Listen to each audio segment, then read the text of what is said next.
All right, everybody, this is my friend Bill. I want him to introduce himself.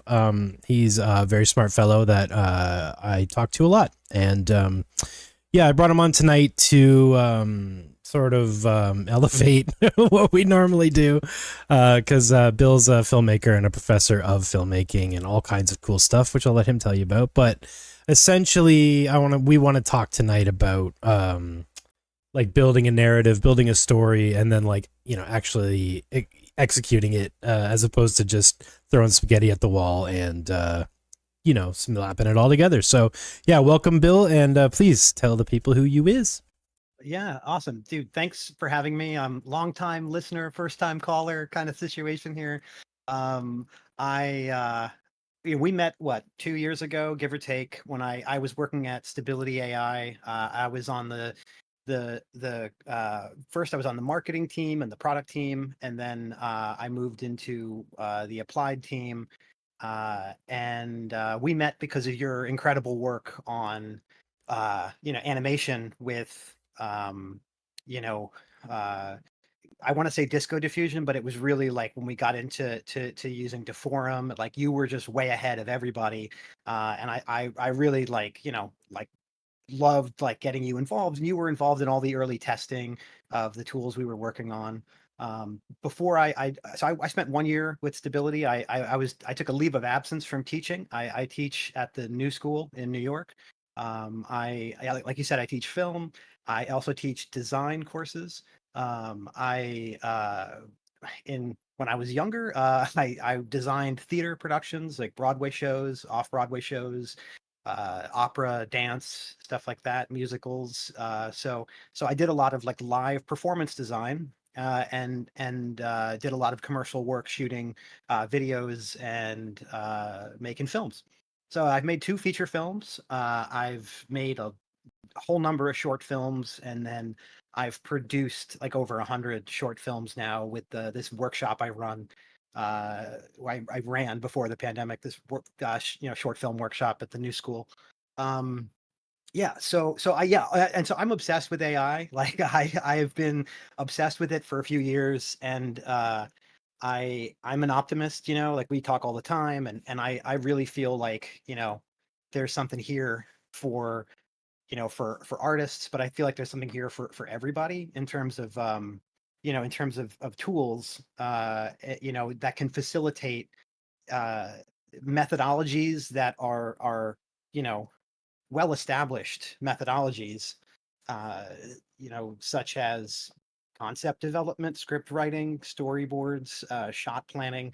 I don't look at AI and think of it as like a one button click solution.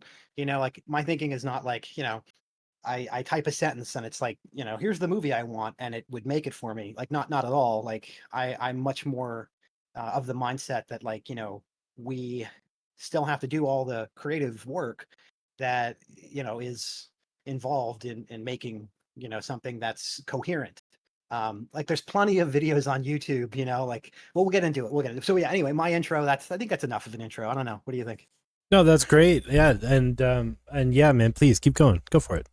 Talk about Okay, YouTube. cool. Well, okay, so I spent a year at Stability. I helped release Stable Diffusion 1.4, 1.5. Well, 1.5 was kind of released by Runway, but then we did 2.0, 2.1, and then I moved into the research team and I helped develop SDXL, and worked on stable animation for like the entire time I was there.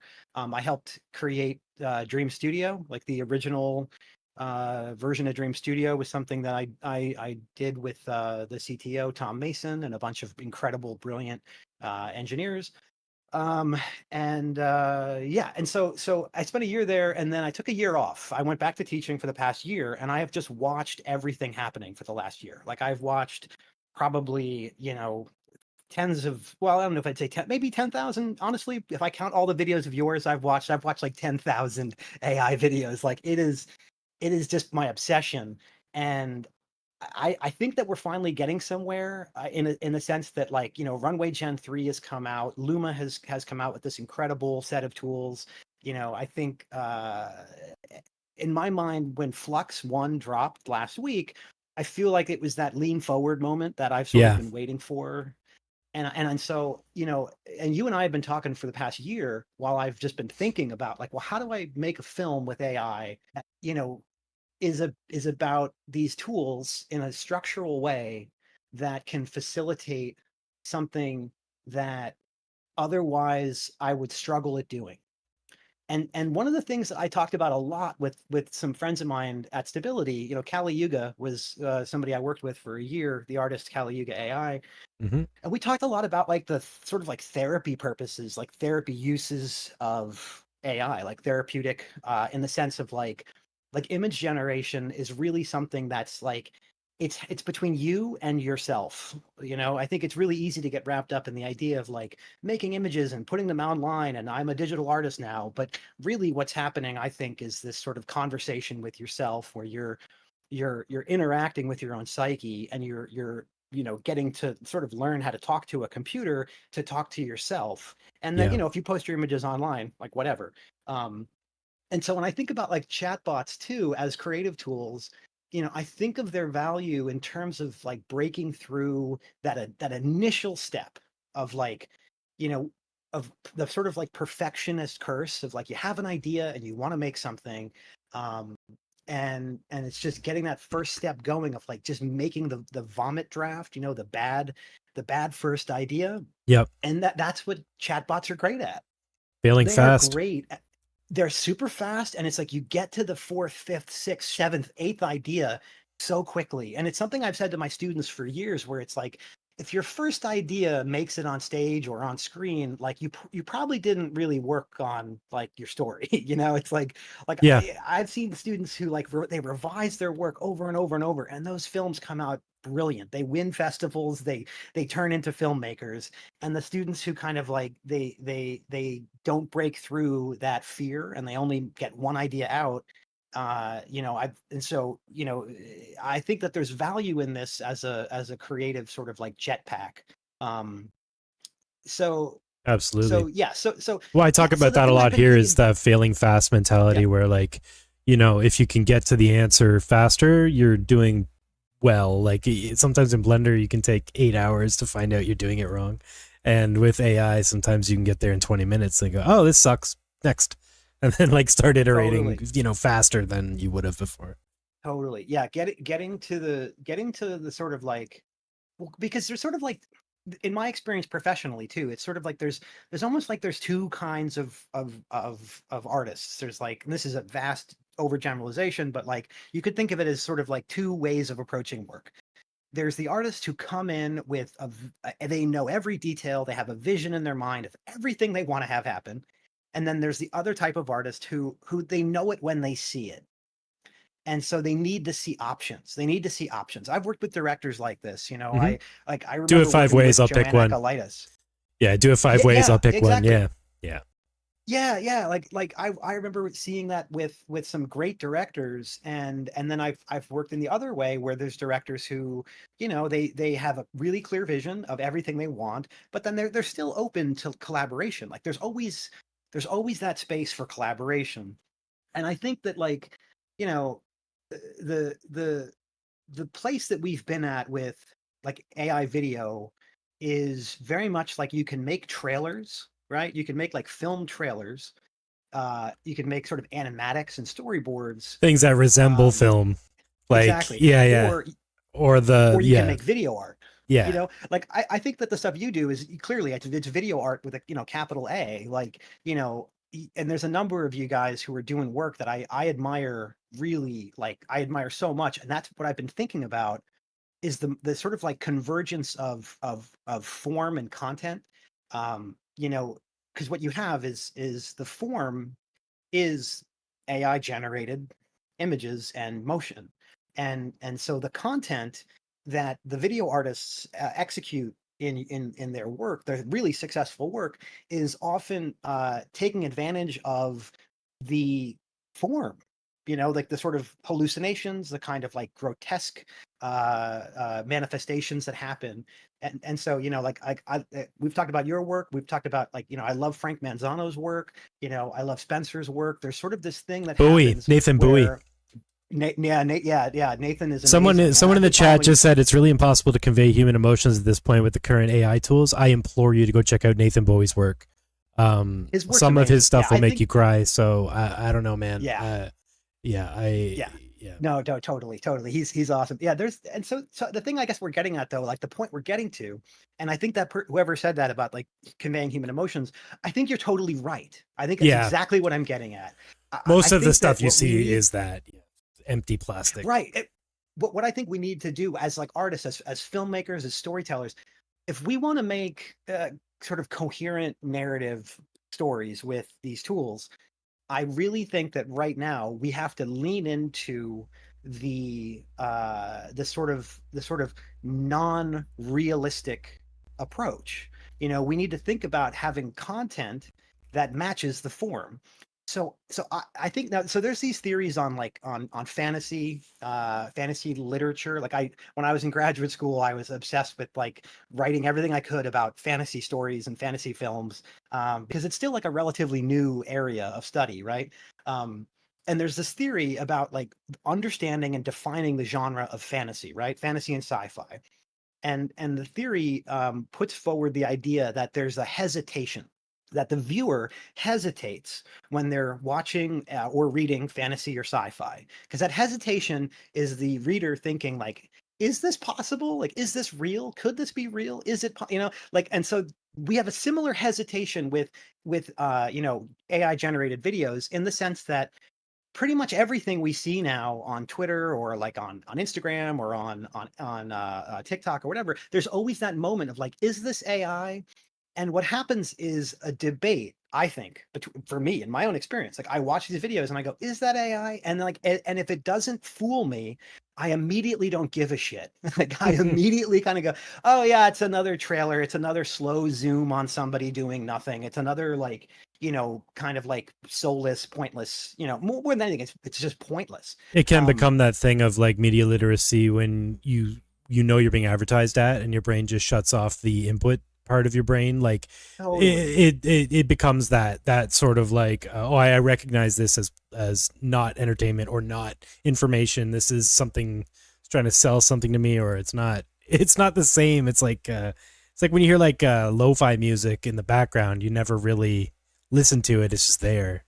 Well, because I think what's happening is that there's an exchange between the content and the viewer, and it's super fast. It happens super quickly, where you're trying to convince the viewer that what they're seeing is real, and you're never gonna succeed. Like not right now, these tools will never succeed at convincing someone it's real.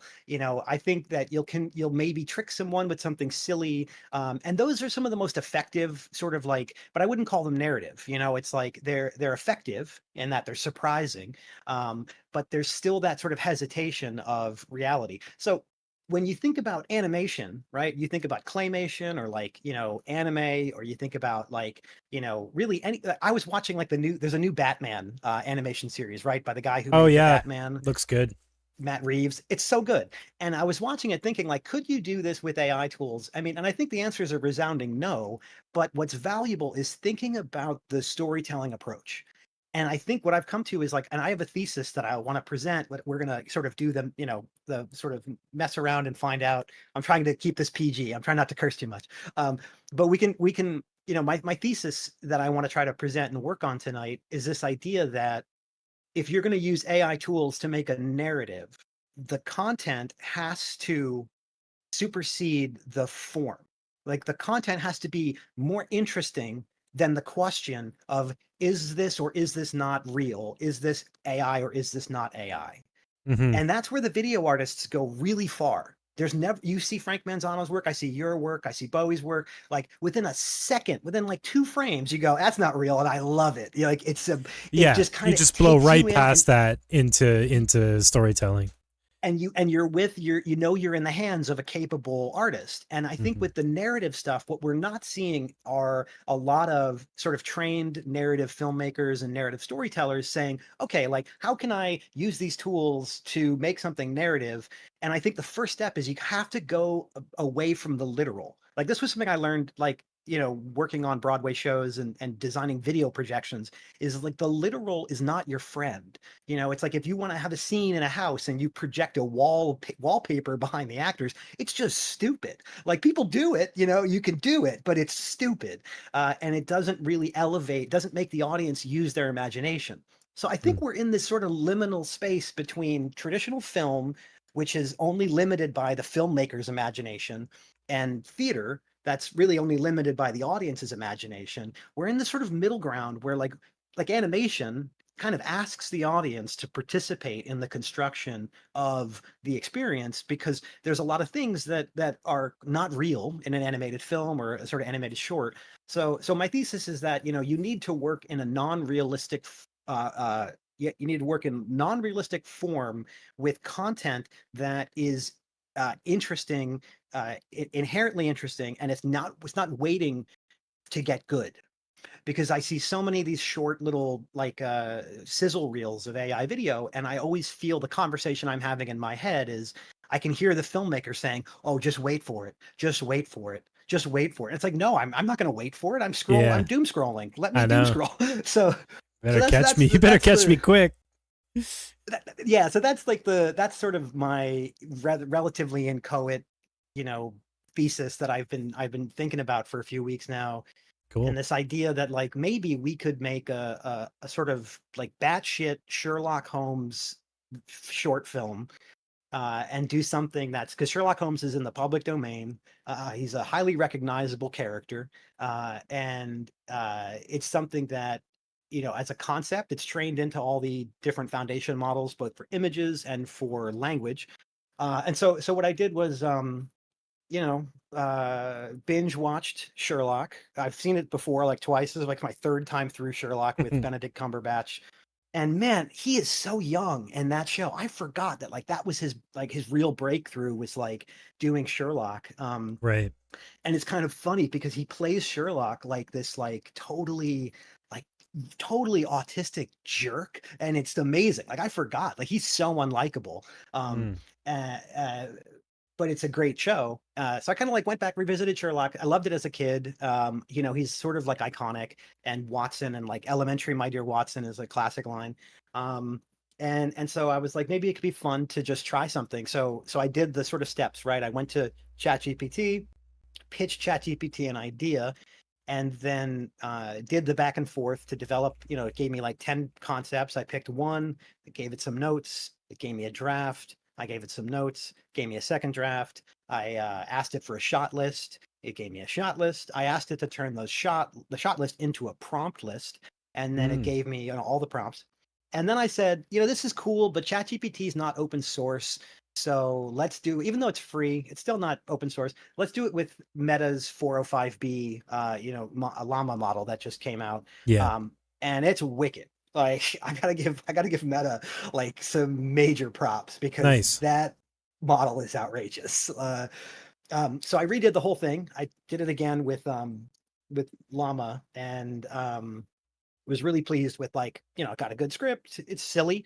And I changed the content so it wouldn't get you any kind of content strikes on YouTube. It's totally, so he gets, Sherlock gets poisoned, has a bunch of hallucinations, and solves a crime, just like the show. That's basically every episode of Sherlock. Like Sherlock hallucinates a bunch and solves a crime. Like, yeah. And so where I got to, and I basically got to the point where I got the script, I went through, I asked it to rewrite a bunch of lines, and it was so sort of effective at, like, it's like having a writer's room, where it was like a couple of the lines are terrible, and you'll see, like, there's some that were just cheesy. And then like I had only had enough time to kind of like ask it to rewrite a couple lines here and there. And then I turned on my camera and I recorded myself doing all of the lines of both parts. And again, it's like, if I had two actors here, I would have them do it. But this is just a prototype, and did the Sherlock lines and the Watson lines. And I did them as everyone as an individual take, just sitting at my computer in front of a green screen. And the theory is that while we're on stream, right, I'm going to generate the storyboards, or the frames, while you start to test and animate some of the faces. Like, so I've already generated a couple of Sherlocks, tonight, Hmm. for us to kind of play around with, and then I've sent you all the videos. So Yep. basically, we'll work with LivePortrait, we'll work with Flux One, we've already worked with Meta's 405B, and I'm trying to do as much open source as possible, because I do believe philosophically, like, the only way these tools make sense is open source. Like, Yeah.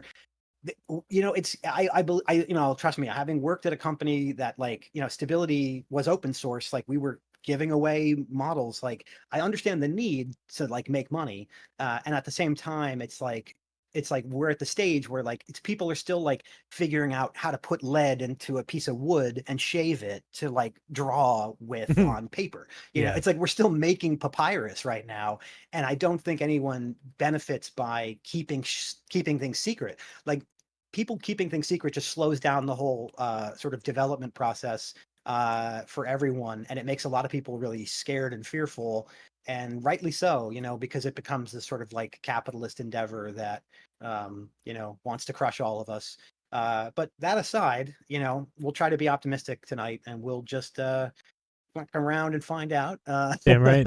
um, so yeah, I don't know. Awesome. Is the chat going crazy, telling me to shut up, or I No, don't see the chat anywhere? So. no, they like you. They like you. You're good. We got Chris Hackett here. We got Scott Hawley here. We got Velvet Jones, Peter Marks. Got all kinds of people. Tim Truth, Shadow Wanderer, Hugh White Memes, Sprinter Options, and Brett Harding. Holy cow. Full house tonight. And they're just the Cool. ones who are talking. Excellent. Scott says Bill's great. Dr. Hey, Scott. Dr. Scott. And he also says he's working on an AI viewer model that consumes content and watches ads just like a real human. Just kidding. And I just saw Peter Mark's comment here. Yeah, the point about humans is you need real human acting to Yeah. be the basis of wherever this goes. And I totally agree with you. I think that Purz and I have looked at a couple different tools where you can just type in text and have it animate with text, and it's not really, like, good at all. Like, it's silly. But yeah, no, I mean, trust me, I teach actors and writers, directors. Like, I don't think there's any substitute for human creativity whatsoever. But I think what we have here is like it is like a series of new tools that no one understands yet, no matter what anybody says, and we're all figuring it out together. So Yeah, that's fun. All right, let's jump over to the other screen. Now, I've got your computer up, Bill, so you can just start talking about what you've been working on. Yeah, so Cool. we're looking at your Comfy UI window right now. Cool. Okay, so I talked through this before, so I'll pull this up. But this is basically the conversation I had with Meta's 405B tool. I didn't have time to download it and run it locally yet. It was just sort of a last minute, like, hey, let's just do this open source. So it started with the prompt of saying, I'd like help with ideas for a very short narrative animated film about Sherlock Holmes.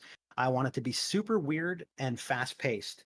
And one of the things that I do with my film students is I have them make 3 short films right away. And the first film they make is 15 seconds long. And then the second film they make is 30 seconds long. And then the third film they make is 60 seconds long, because film is all about time. Like, film is a time product made of pictures and sound. That's all it is. And narrative films are entirely their products. Like, if you're going to spend time with something, you're literally spending your time. So, like, the cheapest currency you're dealing with here is someone's time, which again is harder than ever to get. So if you can't make a 90-second film that's interesting, you can't make a 30-second film that's interesting, you're never going to make scenes that are interesting. So anyway, I asked it to give me ideas. It gave me, a bunch of pitches. I gave it the note. What about a film where he gets poisoned? Because Purz told me about what we can't do on stream. So I was like, okay, I'll get rid of my sort of like R-rated idea. Let's make it PG or PG-13. So instead of him deliberately getting poisoned, Quentin Tarantino's Sherlock Holmes. Yeah, yeah. Sherlock Pulp Fiction. But so I asked, like, let's have him get poisoned. And so he gave me, I say he, but whatever. 405B gave me the synopsis and a quick rundown of it. I read through it and I was like, okay, like this could be interesting. It gave me themes and tone and stuff. So great. I said, give me a first draft, and it spit out a first draft. And I told it I want a first draft for a 90-second film. So for those of you who haven't worked much with, I imagine everybody here has worked with chat, like chatbots and stuff, but it helps to talk to it like it's your assistant. And for those of you who've never had an assistant, it's good practice for what it's like to have an assistant, because assistants never get it right on their first try. And God forbid you expect them to. You should expect to give an assistant instructions and then, back and forth, back and forth, back and forth until you get something that works, right? So I got my first draft of the script. I read through it. It has some cheesy stuff, but it also has all of like the tropes that I want it to have. It has all the elementary Dear Watson, and has the hallucinations, and and it broke it down into time, right? 40 seconds to 50 seconds, 50 seconds to 60 seconds. Great, fantastic. And it formatted everything basically. And I said, okay, let's revise it, but I wanted to make sure it has a clear beginning, middle, and an end. Because just like any first year film student, it wrote a script that has no ending and sort of like the middle is like a whatever. So it rewrote it and gave me an actual structure with a beginning, middle, and end. And I read through it and I was like, okay, this is passable. And this is like 4 p.m. today when I'm doing this, right? So this is like a couple hours ago. And then it spit out a shot list without me asking, which like, okay, fine. But I said, great. Let's make a detailed shot list for the film, detailing every shot with specifics, including camera angle, framing, movement, and subject, along with a specific duration for each shot. And there should be at least 30 to 40 shots. This is a 90-second film, right? But 30 to 40 shots lasting between 1 to 3 seconds. It's like, again, we're dealing with time as a product made of images and sound. Like, let's move. Let's make this pacey. So it gave me a shot list. I read through the shot list, and this is where, again, AI as an assistant, not as the solution, because it is really helpful. It gave me a shot list. It broke down its own script into shots with details that are helpful: wide angle, close up, content, whether there's movement or no movement, duration of each shot, right? So goes through this, I think 32 shots it gave me, relatively, clear and well broken down. Like, this is, if I got this from a student, I'd be like, great. Because again, like, this work is the most tedious, boring work involved in filmmaking, but it is the most important step. Like, you have to work through your film. And sitting down and breaking down a shot list, it can take you hours and hours and hours. And instead, now it can take you like an hour to work through it, because then you can get to the second and third and fourth and fifth idea. So I'm going to scroll. I don't want to scroll too quickly because it might just kind of blur through the screen, but whatever. So we got 32 shots to get to the end of the film. And I read through all these as they came through. This was great. And so I said, great. And I explained to the model what I wanted to do. I said, I'm going to create storyboards for this now using generative AI image synthesis. So let's take the shot list and create 32 image prompts for image generation to create detailed and consistent characters and locations, which is still kind of impossible without ControlNet, I know. Yeah. And keep each prompt to 70 tokens maximum. Let's make the clay style model stop motion for this prompt list too. So append claymation, clay model, stylistic style cinematic. And then I throw on like Cinestill, Fujifilm, 4K, 8K to every single prompt. So what's interesting is it messed it up right off the bat. So like right off the bat, it puts claymation first, right? So I told it to append it, and instead of putting it at the prefixed end it as instead like of suffix, it prefixed it. Yeah, exactly. So it's like, okay, like fine. And I went through and I was like, all right, let's do it again. Like, this is what you have an assistant do, right? And if you're a professor, you'd probably have a student do it. Let's do it again, and because as we know, everybody here who's prompted before, we know that the subject needs to come first. The way you structure a prompt is important in the sense of like the main content, the subject has to the be meat first, goes at the front, and then the meat goes at the front, and then all of the sort of like additive stylistic stuff taxed on at the end. And one of the techniques I learned when I was not sleeping for a year, prompting Stable Diffusion all day, all night, was sometimes you can pack a prompt in such a way that you can sort of force cohesion from prompt to prompt. You can kind of give it enough additional sort of stylistic additives to kind of get some level of cohesion from image to image. It takes a bit of practice, like that's one of the big things is practice and practice. But it gave me a good set of like starter kits for prompts. It's like Yeah. it's wide shot of Baker Street flat, Victorian era London townhouse, morning light, claymation, clay model style, cinematic, cinestill, Fujifilm, 4K, 8K. Okay, cool, great. So I don't know if anyone notices this right off the bat, but this is a huge mistake in the first prompt, and I didn't notice this until I started prompting, which is great. Like I got within like a half an hour, I got to the place where I'm prompting images and I'm able to realize like the mistakes that I made as a director and that my assistant made because I didn't look closely enough, but it's fine. Like it's like we've lost no money and we've lost like almost no time to get to the point where I can start to storyboard the film. Right. And so, You're not I don't know if wasting another anyone in the artist's chat, time. yeah. But so here's the cool thing, right? This is the good thing about mistakes is mistakes get you to better ideas. And so the Yeah. first prompt it gave me is wide shot of Baker Street flat.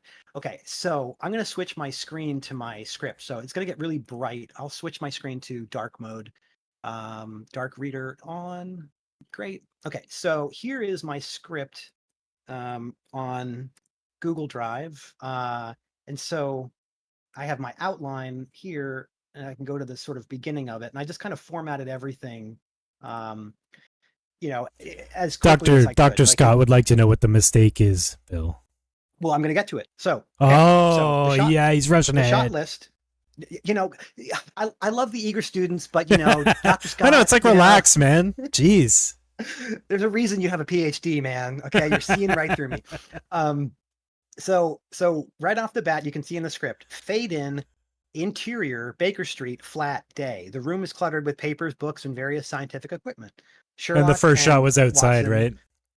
But the first shot in my shot list is they gave the shot exterior that he gave Baker me, right? Street. Yeah. It just said wide shot of Baker Street. So I went ahead and started generating, and they all came out as exteriors, and I was like, oh, I didn't even. It doesn't think of understand you're inside the house. Yeah. But even though it told me and it wrote the script, it's almost like a human writer, where it's like, I didn't know I wrote that, which is amazing, which is great. So what it gave me though was the realization that like, yeah, a good first shot would be the exterior, and it shouldn't be 3 seconds. It could just be 1.5, maybe 2 seconds. We see the exterior, and then we cut to the interior. Yeah. And so I took that first prompt and I split it into like shot 1A and shot 1B. And so, right off the bat, the mistake led me to like a little bit of like creative fission, Nice. So we love happy accidents here. Yeah. And so I'll crack open the let's see, let me see. I'm going to have to pull up the folder with the images. I downloaded a few of the images today. I didn't get to throw them in PureRef yet, but so we can see, so this was the first output that I got was the exterior. And I was like, that's a nice looking exterior. Like that looks like, like a little kind of got that Wes Anderson-y kind of like, 80s kind of claymation vibe to it. And that's Flux Dev, right? Yeah, this is Flux Dev. This is Flux 1 Dev with Clip L and the T5 models and just straight prompt. This was like the 2.0 guidance, I think. Yeah. And this is at 50 steps. I think I've dialed it back to 25 steps for the stream so it can go faster. Right on. But this was the first one. I was like, this is a nice one. I was like, well, what else does it give me? Okay, so like here's the second one. I was like, okay, this kind of looks like Philadelphia, but this also looks a little bit more like the street, in the sense that like you're not seeing a standalone mansion, you're seeing like a row of townhouses, houses. But I couldn't resist, and this is like the pros and cons of Flux, is that Flux is so good that like one prompt is never enough. It's like Pringles. It's like you start prompting and you just can't stop. So I tried another one and I was like, okay, like let's, and it's the cars are parked on the sidewalk, so maybe not. And I'm also pushing it too, because I'm asking for a 2K resolution. I'm asking for 2048 by, I think this is 512, maybe. I think this is 512 by 2048, maybe 2048 by 768. We'll find out in a second. Either way, kind of forcing the model into like an extreme aspect ratio, which again is like pretty awesome because it can handle it pretty well. It's so good at that. Flux is just so good in general. Like it's just such an awesome model. I I was up until 3 a.m. last night just prompting this thing, and like I'm an old man. 3 a.m. is late for me, you I know? know, right? It's reactivating all the bad habits again. Me too. It feels like it's 2022, man. That's what it Mhm. feels like. But it's 2024 and I'm older now. Um okay, so I got a bunch of, and then I was like, okay, that's my first shot. Let's try a bunch of interiors. And so I've got a bunch of interiors for us to sort of kind of pick and choose from. Right on. And I think like accepting the fact that like we're not going to get perfect consistency. um but there are a million ways for us to go about this because we're not just asking the AI to do everything for us, you know, like we could animate characters on a green screen, you know, like we could take the live portrait stuff, animate the same homes in every shot to get the consistency if we wanted to, and then just drop it in, composite it in After Effects, you know. Um, it doesn't have to be something where the AI does everything, you know, God Hmm. forbid. Now this gave me like young Sherlock, which I thought was a little weird. I didn't like that. This one was a little bit crazy-eyed. This one, I tried to add in the teacup, you know, and so it's just the process of like, okay, let's get the teacups. And then I realized I had to add in more and more details. So I went from like a prompt with 20 tokens to a prompt with about 70 tokens. Um, Nice. and I just kept trying to force it. And then it started getting more like stylistic in a way. I was like, okay, like I could touch up the face a little bit. Like this is Hmm. kind of like, but Watson having the same hat as Sherlock is a little bit too similar. Um, is the audio okay? I just saw someone said It's my we mic. don't hear you. I think it's okay. Okay. Yeah. Yeah, I think it Okay. was my mic for a sec. Yeah. So let me see. I think I had a couple that I liked. So we got to like this one where Sherlock's got 2 cups of tea. Um, but it's a little bit closer. And so basically like, and this is basically where I ran out of time, before the stream, but like that's what the stream is for. Like this is called creative exploration, folks. It's not creative destination, right? Hmm. Like we're we're on a journey here. Damn right. Uh so it got a little realistic, and then I think this kind of got closest to what I was looking for, was like, give or take this one sort of. And I might like fiddle with it a little bit more and try to get to something. Yeah, but it's hard to like, it's hard to prompt when you have a sort of, uh, OCD, and you get great joy from prompting because it's like Yeah, you never want to stop. I know. They'll It's like, start going down the permutation highways. And you're yeah. just like, Um, yeah. but so I got the first 2 shots. I got our exterior shot, which we could probably add a little bit of camera movement to, and then I'll pick one of these interiors, and then I recorded myself doing every line. So the script is silly as hell. Like I'm just gonna like, like what do the kids say these days? No cap, no cap. The script is silly. Just a very modicum So amount of cap. there's a tiny bit of cap, Yeah, folks. just Um, not much. so I recorded all these lines. I recorded myself doing Sherlock in my worst possible uh, you know, British dialect, and then I did Watson in a similarly bad dialect, and I just went take after take. I went back and forth, line by line. I did a couple multiple takes for a few of the lines that I, just chewed up weirdly, and then sent them over to Purz. So I just like did 50 takes and sent them over. And so yeah, so all together, like this is maybe like 2 hours. We're like 2 hours into the process with like a week of thinking about this. I spent like a week thinking about the idea, and it's like my homework. My homework was due today, and I think I got my homework in. And my homework is a script, a first draft, shot list, and a couple of storyboards. And now this is our class time. We'll work together, and folks in the chat can give us suggestions or advice, or I don't know, whatever they want to give us. So yeah, so where do you want to start, Purz? Like, so you've got the clips, you've got the videos.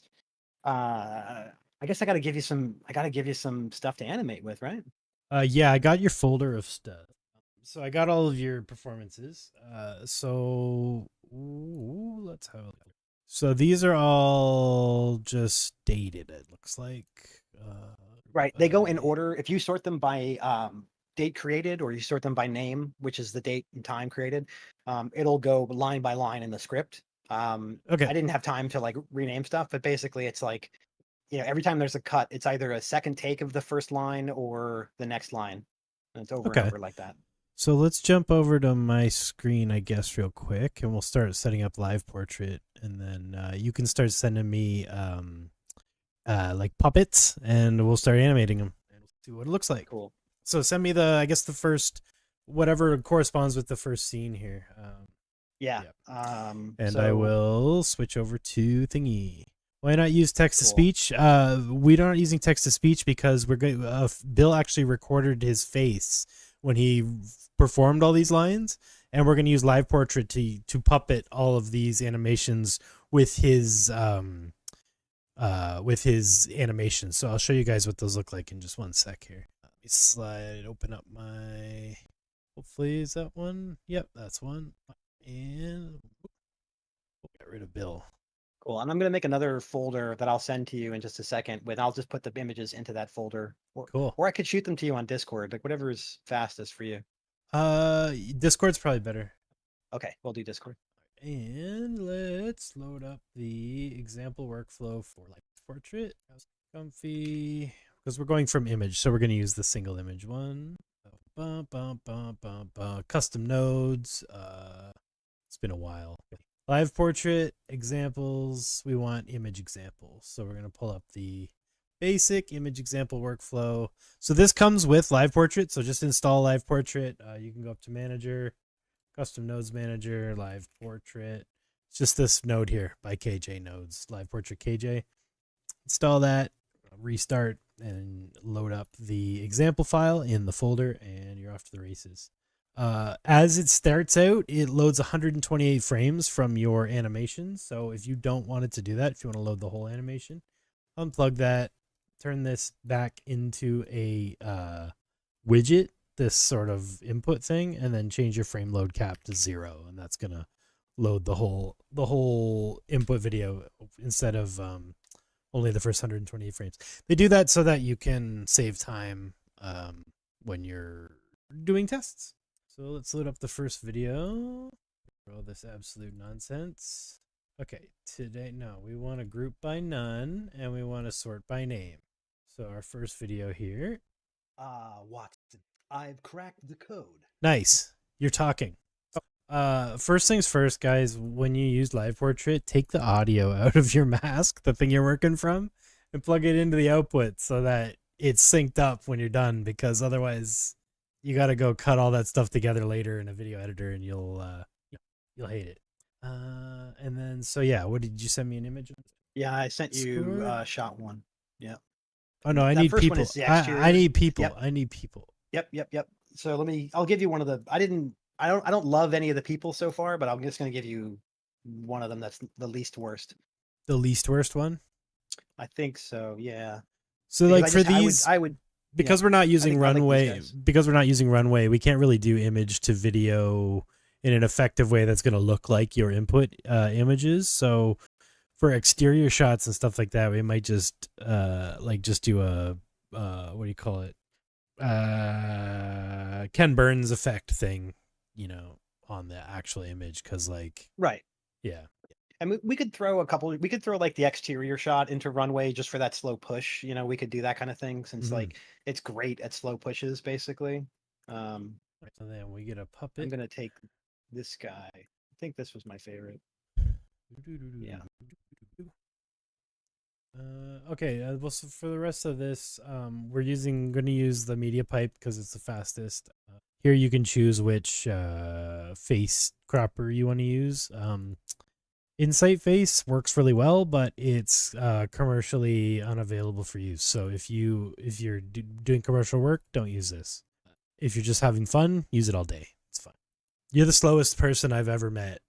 Send me the image, sir. Oh, I'm in Photoshop trying to clean up the picture. Sir, Sorry. sir.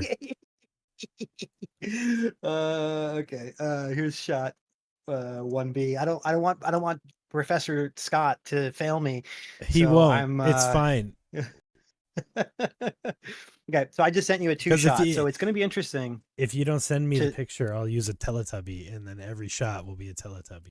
All right, we'll try that one first. Let's see if it works, because it's a 2-shot. Oh, no. Okay, so we got 2 people in this shot. So in LivePortrait, all you have to do is, you see this face index in the LivePortrait cropper? 0 is the first face and 1 is the second face, 2 is the third face. So we're going to just do 0 and see who it is. You never really know who it's going to be until it does the run. So it's probably going to be the guy on the left. And what you want to be the guy on the right, right? Sherlock is the guy on the left. Sherlock's got the hat. So I'm So going to try your to get performance. Sherlock the hat. Yeah, okay, so let's try 0 and see if that's the one on the left. I just jump back and forth between the two like a crazy person. Oh, so this will be fun. Okay. So one thing we're going to do is we're going to match the output frame rate to the input frame rate of this video. So we're going to do that by, if we just make this node a little bigger. I don't know why it's doing this, but there's another output on here that's hidden, and it's called video info. And we're going to add a VHS video info node. And it's a big, long node that exposes a whole bunch of information about the video, but all we really want is the source frame rate because we're going to plug that into the output video. So replace the frame rate with an input and just plug in the source frame rate into here. So that way our audio is going to line up with our final render. And you can just minimize the video info link once you've done that because you don't actually really need to ever use it again. It's only to pass the frame rate to the final. So I think all these settings are okay.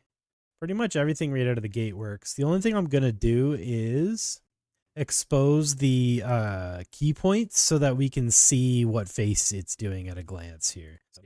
So to do that, I'm pulling out from the crop info on the LivePortrait cropper.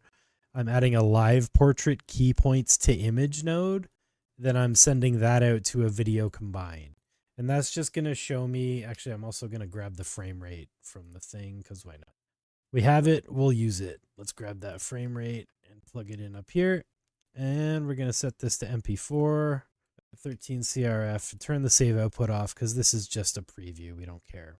So this is going to show us what the face mapping looks like by having this little preview here. So let's run it and see what I broke. Now, what might happen is I might run out of RAM because Bill might have sent me a very large image here. We'll see a video here because Comfy does not like big videos at all. Sort of the way it works is it dumps everything into your GPU. So it's not the way like a video editor works. It's because it's an automation tool. It's kind of like, yeah, it just jams everything into memory and just hopes you can handle it. Comfy should have a way to set global variables such as frame rate. Yes, there is a way. You just create primitive integers and floats and strings and stuff, and you can control stuff like that. It's very easy. Okay. Well, the video worked. Looks like you sent me a pretty reasonably sized video. No, you didn't. You sent me a giant video. Okay, we are going to do a little bit of choppy woppy here because this is too big. Image scale, and we're going to plug this in. And what I'm going to do is I'm going to crop center because Bill's face is perfectly centered pretty much. I'm just going to crop center at 1024 by 1024. And that's going to give us just a little bit less input. Like the sides. It's going to cut the sides off. VRAM usage. Oh, no face detected in the first source image. No face, Bill. What? Doesn't see a single face here, buddy. What? Yeah, no face. Just let me try something first. Still don't think it sees a face. Hey, I see some people back. Yeah, we ran out of juice. All right. Welcome back, everybody. I'll chop this all together and like make a abridged version of this stream later. But this happens when we're on the bleeding edge of technology and you do dumb things without thinking. Things you often tell your audience not to do. Things like that. All right. So slide on over back to my screen real quick and doop. Oh yeah, I guess we don't have any. I don't have Comfy anymore. Give me 1 sec. I gotta start it up again. AI Comfy 1 launch Python main.py. So basically what happened was I tried to increase the input size of the image I was feeding into LivePortrait to get more resolution to see if it could see the face, and it just overfed my memory. And because I'm streaming, we died. So what I think I might do now is spin up a LivePortrait maybe we should spin up a live portrait instance on Vast, and then if it crashes again, we can just kill it and start it again. So let's do that, because a lot of potential for dumb. And stuff should I here. change my aspect ratio for the sake of like compute? Should I go back to 16:9 and just do just give me 1280? squares, man. Give me squares just for live portrait, just for this. Yeah, just give me squares. Cool. You're gonna do faces, give me squares, or just crop them and give me a square. You know what I mean? You can crop what you Okay, got. no, Just yeah. give me a square. Yeah, just give me a square. It's easy. Yeah, for sure. If we do for sure. squares, I think I can just I can do it locally. We don't have to worry about Cool. the stuff. I'll But yeah, get some we'll squares maybe I'll do a separate stream on how to work on Vast, because that's gonna be a whole nightmare. So let's. Yeah. So for the sake of the audience, I can talk through that stuff while you do anything in the background. Because I got set up on Vast yesterday, which I would recommend everybody look into having a sort of like virtual machine where you spin up a machine in the cloud and essentially install a Jupyter notebook. You run Comfy UI and install all of the models that you need and all the nodes you need, and then be able to work at a fraction of the price that you might have to pay in your own electricity bills. Like I turned on my computer the other day, and within like one day I got an alert from the electric company, literally, that was like, you're at 70% more electricity use than last week. And it's when it's 90 degrees outside, it's kind of hard to deal with the electric company. So I would recommend looking at like Vast is what we used, and essentially it's like 40 cents an hour, which in last night I ran it for $2.50. I had it up for about 5 hours or so, and I made maybe 300 images. And I think that is a pretty good deal in terms of like time and compute to output and results. So I would recommend everybody. Yeah, I'm just listing a bunch of the services there, because there's Vast, there's RunPod, there's Run Diffusion, there's Comfy Deploy, there's Foul.ai, there's Replicate. Like, there's a million ways to offload this heat to somewhere else that's more equipped to handle it for fractions of what you might spend on the heat at home. So it's definitely something to think about. Like when you're cooking, like lately I've been cooking my GPUs like too much, it feels like, and it's been nice to offload some of the more violent tasks to a better cooled GPU, like upscaling, anything where you're processing large swaths of files. It's like you can kind of just batch that up and walk away and come back when it's done. So it's definitely I think it's a cool thing to do. Oh, I think the other problem here, Bill, is that the input video was 641 frames, which was just like a lot of frames to start with. So what I probably should have done is actually set a shorter frame cap at the beginning, and maybe we skip the frames until you start talking, kind of thing. Totally. Yeah, this is my first time. Moment. Yeah, this is the creative exploration for folks who are watching. Like, this is my first time trying to give Purz footage to say, like, let's do this, because I've only ever seen these concepts like, in use with Purz's example, where he goes, like, I'm gonna smile, I'm gonna raise my eyebrow, I'm gonna be sad, I'm gonna raise my other eyebrow. And I love that. I guess like one of my favorite like samples I've like ever seen.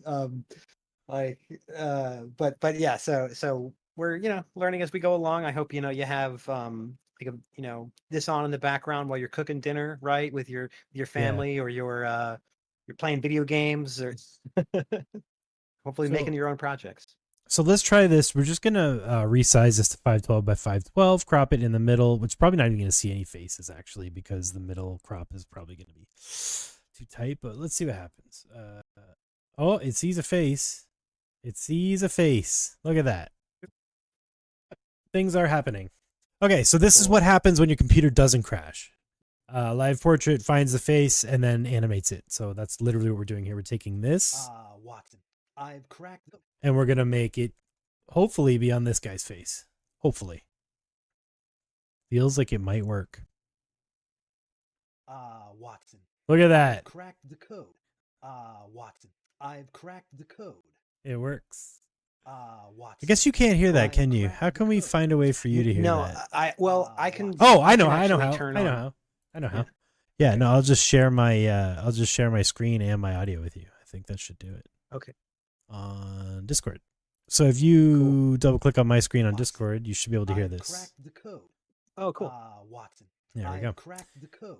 It's awesome, dude. It's like lined up real good. Watson, I've cracked the code. Watson. It looks I've great. cracked the code. Let's keep pushing. I Let's mean, keep and pushing. again, yeah, it's just like just rushing through it. Let's and then try there's the whole Watson's thing. line. We've So got we'll try to Watson's get line after it. we'll just try to get that whole one without crashing this time, and if we can get this whole piece, we'll move on to the next one. So is the next video the Watson's part? Yeah, so here, let me pull up the script real quick. And so script is scene 1. Okay, so the first shot, we added the exterior shot, then the interior is this view of the two of them. And what we can do is in this same shot, like, we could animate them back and forth, and then I can put them back together in After Effects or in Premiere. So his first line is, Watson, I've cracked the code. The game's afoot. And then the second line is Watson saying, which game, Holmes? And then Holmes says, the game of deduction. And so they have it's line after line. And we could, we could see if we do it in this shot, and then we could add a camera move, after, like the two of them could just be bantering and the camera could drift just towards cut them. it all together, and then we can make an adjustment clip or something in Resolve or whatever, and just like Exactly. Yeah. Right Love now, it's it. just like, let's just slap it together and see. Because ultimately, once you do this, then you bring this to the studio and you say, I need $40 million to make a stop motion animation film so I can employ 20,000 people, and they will do it. That's how you do it, guys. done. It's that easy. You heard it here. Exactly like that. So someone asked about VRAM usage. We are currently hitting 5 gigabytes of VRAM. That is very reasonable for this sort of behavior. LivePortrait is not very hard on the old GPUs, so it's definitely one of those things to play with if you got a like a lower memory GPU or like a slower thing. And I don't even think it needs to be RTX for this stuff. I might be wrong on that, but I think you can do a lot of this on the CPU. So might also be possible to do on the Mac as well. LivePortrait is very, very robust and fun. So definitely play with that. And yeah, so 521 frames takes about 1 minute and 20 seconds on a 3090. It's not too bad. That's pretty amazing. So this should be Sherlock's entire part. It's now compositing it in with the mask. The mask that it's using is a square. If you find that the hair on your person is like disconnecting from the head, if you go over here and change the square to a circle, sometimes it'll fix the feathered edges around the person's face. So it's worth trying switching this mask out to a circle if you're finding it's detaching the head from the body while it's talking and stuff. Watson, I've cracked the code. The game is afoot. This is great. So fucking silly. Yeah, it's I great love it. though. I've cracked And then the code.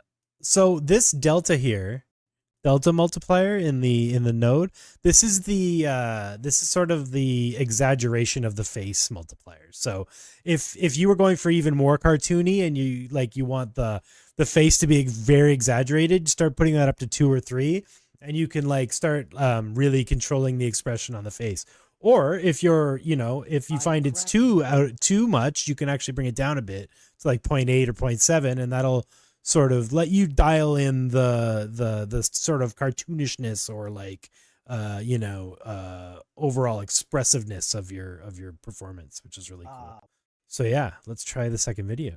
That's Yeah, let me check the files to see, because I want to make sure it's like which one is Watson's line. Okay, sort by name, group by none. I sure hate that.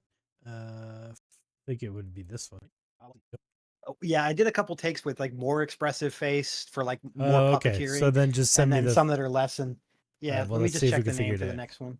Yeah, it should be like the shorter file. It should probably 03, because it's a smaller file. I think he just has one line. That it? Yeah, there you go. Alright, cool. All right. And then so we want to do the next face. So all we do is we switch the face index to 1 and it'll try and catch the next face. So let's see if that works.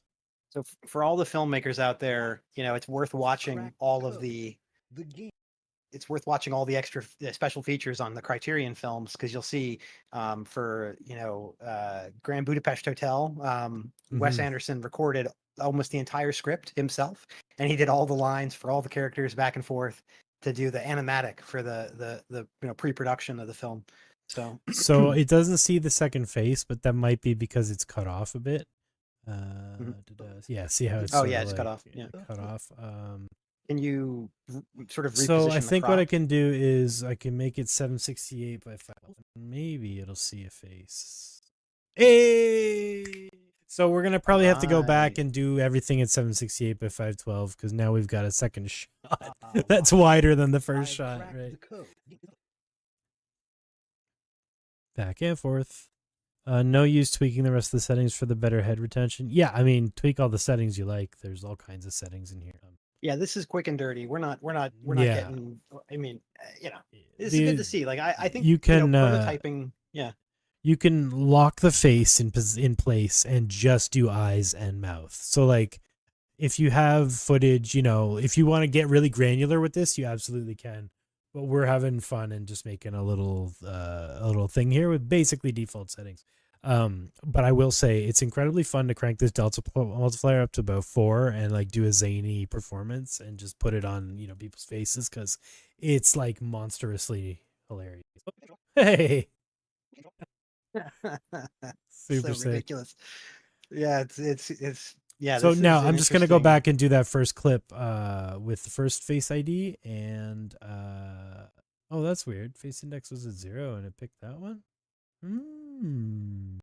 Interesting. Watson. Cool. Let's try that. I guess when it's this big, this is face 0 and this is face 1. Maybe let's find out. So I am going to now. I'm going to go to my outputs folder and I'm going to start naming these outputs so that we don't go insane later. Because yeah, that's a bad habit I have of not doing things like that. So, oh, come on, just crash slowly. Yeah, it doesn't see a second face. Bummer. Why did it see a face the first time around, but not the second? You resized the crop, so maybe it was the Yeah, because you but cropped out I Watson's know. face. So it might have to be a So cut. Might have to be a cut. That's there. fine. Yeah, I think, and again, we can just reassemble it later. Like, I think it's just about getting Alright. the faces moving, and Alright, we'll come up with a better so- process, I think, for this. So, What's the next? The game of deduction. Deduction. So what I'm doing there is just so everyone knows, I'm using skip first frames to trim the front of the files to like just process as few frames as we need to, because like we're basically just trimming out the breaths and stuff. Saves us time. That one's good.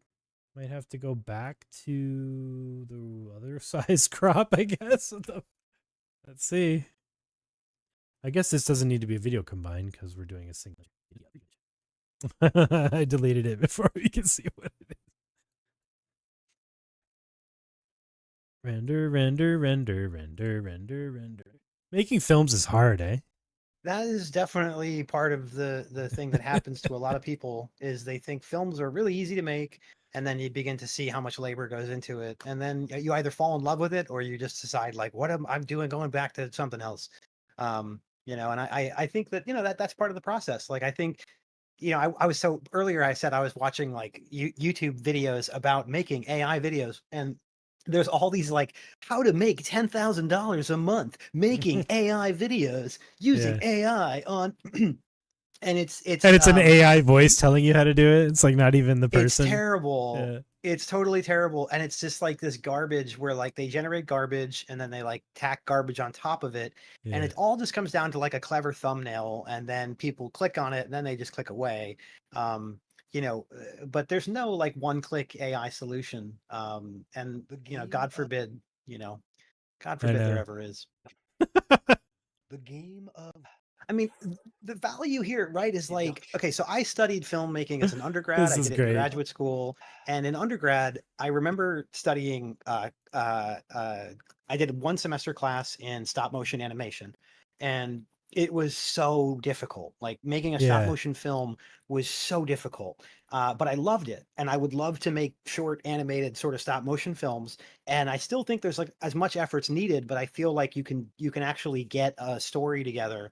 You know, it took me, I think it was like, some like 32 hours to get something like 20 seconds of stop motion animation. Um, The uh, game you know, of 25 years ago. And I think that, like Introduction. being able to actually make sort of like The game. animated characters, like this is just tip of the iceberg, but like I feel totally confident we could make a short film of this, a couple days of work, collaborating back and forth, and then we'd be able to get a short film together. And I just think it's a viable way for people to make animated short films. And I don't think it necessarily, it's not for the faint of heart. Like it's like you need to actually want to make films and Hmm. be a filmmaker and do the work. But I mean, there's like these first 3 scenes are ready to start plopping. It's crazy. We haven't been at this for like, an hour. Watson, I've cracked the It's great. I think I Yeah, might it's not fun be as hell. sharing. Yeah. I realize I'm just sharing my Chrome window. They Oh, can't see the videos. That's why. right. I see it, but I don't think they see Yeah, it. they Yeah. can't see it. Yeah. Yeah, it's okay. We're gonna keep moving. So that is that scene. So what's the one after that? Okay. Yeah. Out So of 3111. there's just So we jump back 3111, and forth. 32 and There's like 5 2/3. lines in a row here. Yeah. Holmes. What's that? That one will be wide to catch the other face. This is such a janky way to do it, but it's working. So let's just do it. Yeah, I'm really excited. I think this is going to be cool.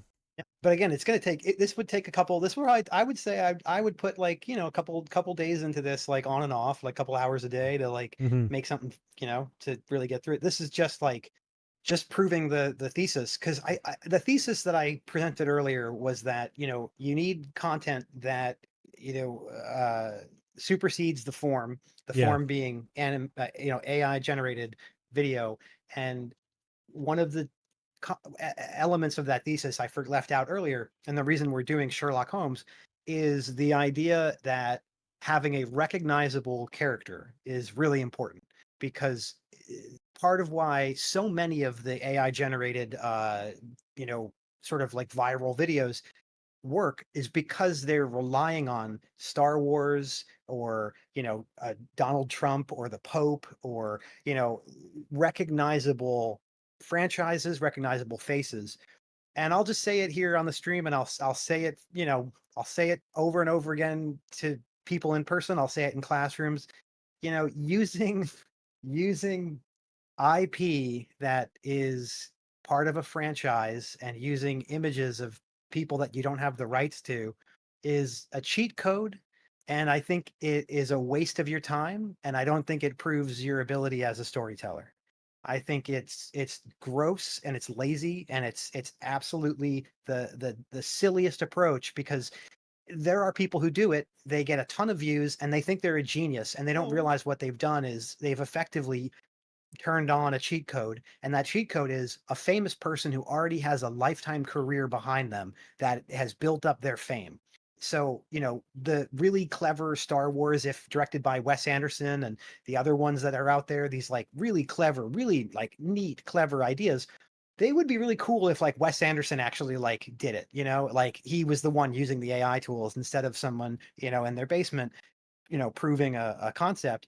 I really think that's the hardest part of being an artist and being, a filmmaker is having ideas that are gonna be, uh, you know, worth worth it on their own, and you're not just like trying to rely on a famous face. And so the way around that, though, the cheat code of the cheat code is to pick famous faces that are in the culture, like Sherlock Holmes, or like, I was going through a list of like the most famous faces of history, and it's like you get like Mozart's recognizable, Beethoven's recognizable, you have scientists, Einstein is recognizable. I don't think Einstein's in the public domain though, per se, but I feel like no one's going to believe that Einstein was a claymation object or character, whatever. I feel like there's like people in history that you could use without being gross and lazy, like using Star Wars characters and stealing from existing franchises, because I just don't think that does anybody any good. So all right, I'll stop preaching.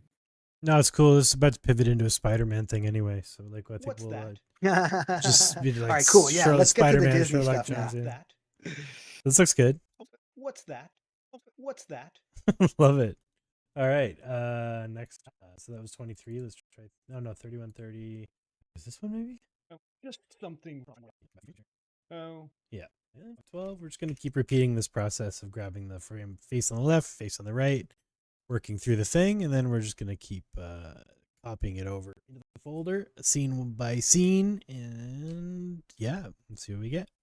Yes, please continue pontificating whilst we wait. Yeah. So just to follow up on the Sherlock Holmes. Sherlock Holmes is in the public domain. If you're looking at characters and concepts, like you can just Google the name of the character and public domain, and then you can basically figure out what is allowed and what's not.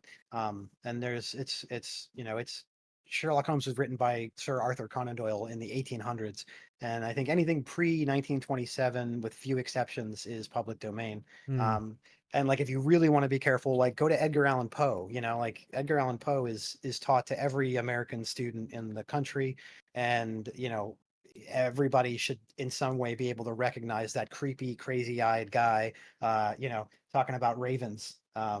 So that's just sort of like my advice to folks, is to try to find stuff that's not pre-existing IP, that's like contemporary IP, because it's harder. It's like, and again, we don't do this because we thought it would be easy. We do it because it's hard. I don't know, what's the saying? I forget the saying. Yeah, no, that's exactly it. Yeah, we don't do it because it's easy. We do it because it's hard. So you got to climb. You got to look over the edge of the mountain sometimes, right? You just gotta know.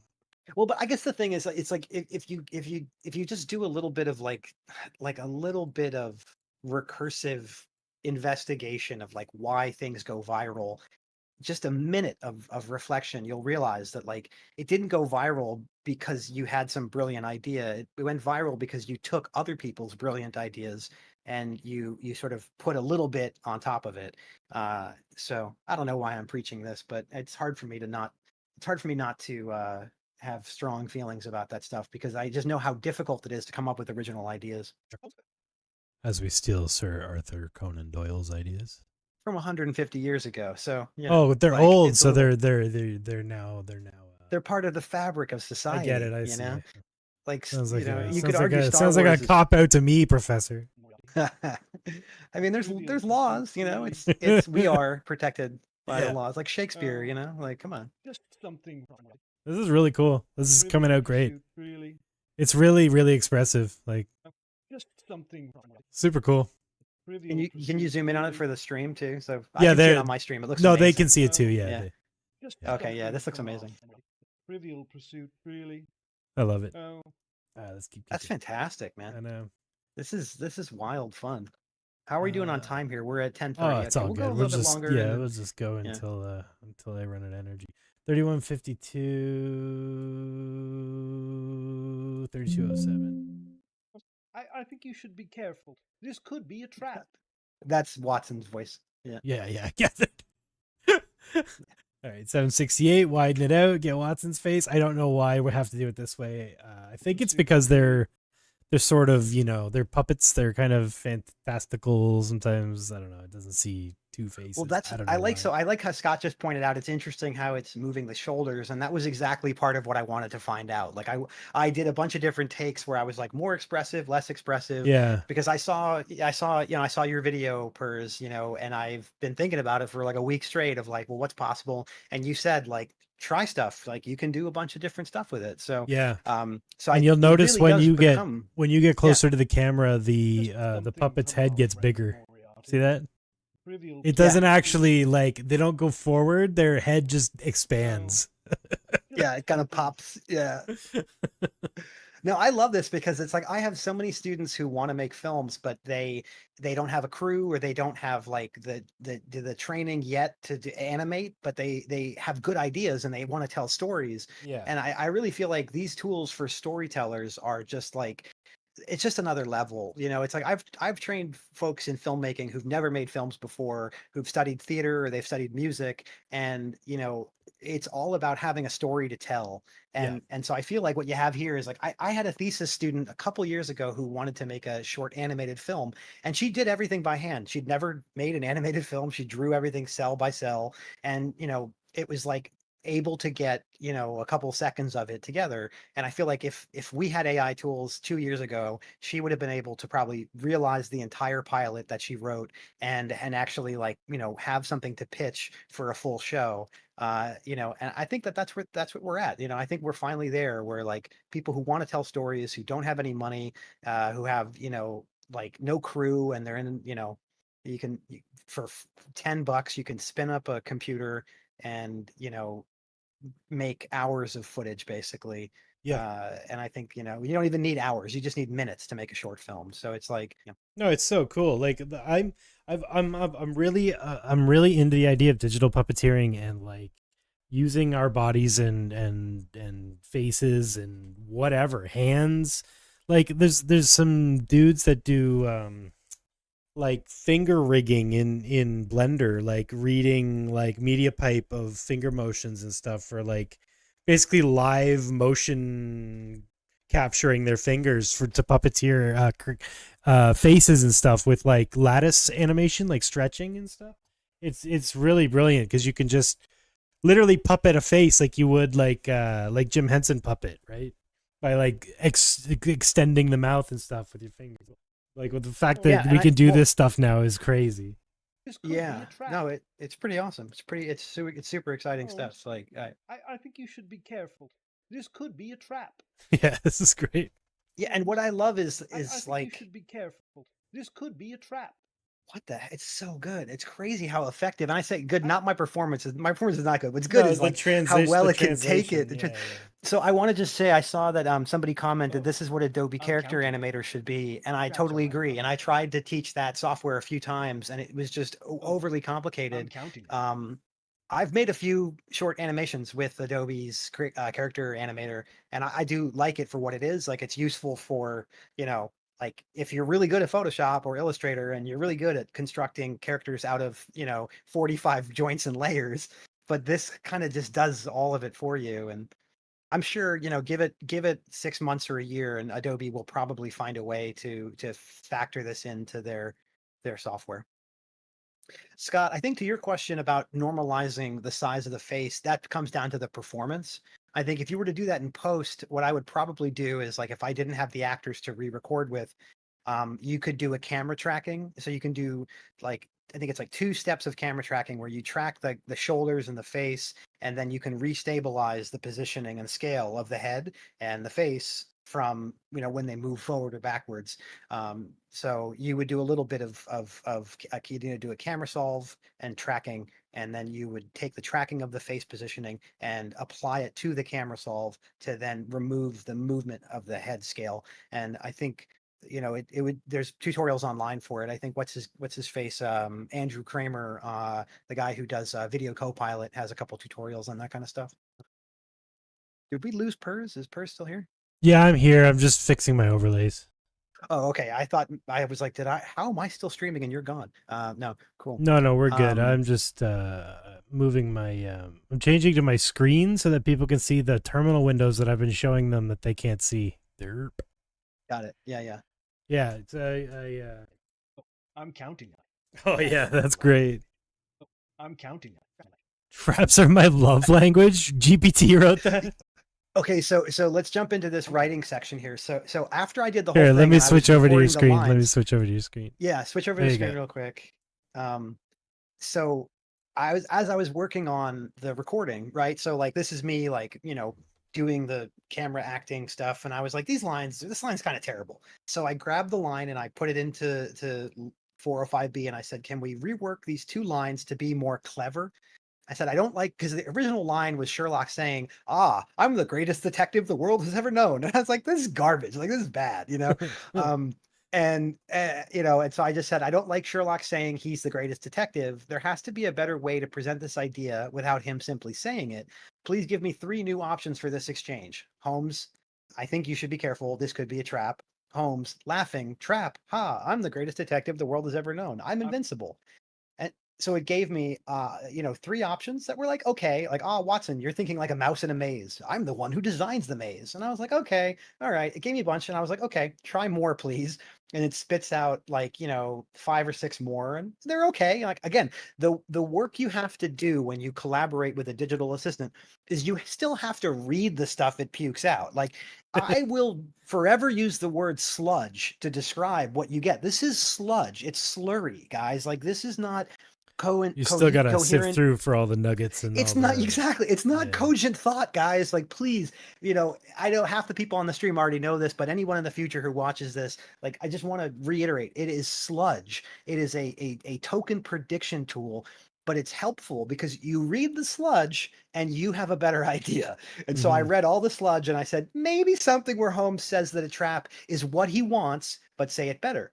And it rewrites it and says, a snare, Watson, the very thing I've been angling for. And so it gave me a bunch, cool. and I read it and I was like, these aren't really quite right. And I said, great, but make it short and quippy and funny. And then it nailed it. I'm counting on it. Traps are my love language. That's and hilarious. So you see how I get there. Yeah. So it just takes this process of collaborating that, it's like, with not the first idea, it's like I got to the 3rd, 4th, 5th, 6th, 15th idea, and I finally I get something where I'm like, that's really good, sludge. And then I said it out loud and I laughed. And then even some other good ones like trap, more like a party invitation, or careful, I'm trying to get caught. Like, these are pretty good. Like, these aren't terrible. And this is the kind of thing that you would do, if you had a budget and you had actors who had experience, you would do what's called alts. And like the show Veep is like one of the greatest television comedies like ever made. And you'd see some of the outtakes, and it's actors doing alternative lines or alternative versions of lines. But if you're if you're like a poor student, or like you're an indie filmmaker and you have no money, these tools are incredible. And you don't have time to shoot it 10 ways from. And just hope one of them's funny. Yeah. I'm all for indie filmmakers using this stuff. It's like the idea of like using it, for like a big studio is I'm not even going to broach that topic because I hope to work for them one day. Do I? I don't know. Maybe. So. Hey, it's good to keep the options open, man. Yeah, I know. It's like 30 to 16. I'm just going to grab the next clip while we're talking here. Okay, cool. Did I already run that? I'm counting. I think I like this performance better. I'm gonna do this one as well. You see how look how ridiculously expressive. Yeah, but I think it'll make a funnier. Yeah, it'll make like a funnier. That's what I just want to do something goofy. Yeah, totally. So yeah, I'm just gonna rerun that. Silly question, but because of aspect lenses, 50mm, 35mm, what did you record your clips on? That's a good question. So I used, so I have like an Elgato setup like all around me. I've got a couple of Elgato key lights, and I've got an Elgato green screen behind me, and I've got an Elgato face cam. And so the face cam it's just a straight up webcam, but then you can crop in your FOV. So, with most webcams, I think the FOV is like, it's like, a really wide angle lens. Like if you were using a film lens, it's like a 6mm or like a 5mm, or nearly a fisheye. But I cropped it into like 180 degrees for the equivalent of roughly a 50mm frame. I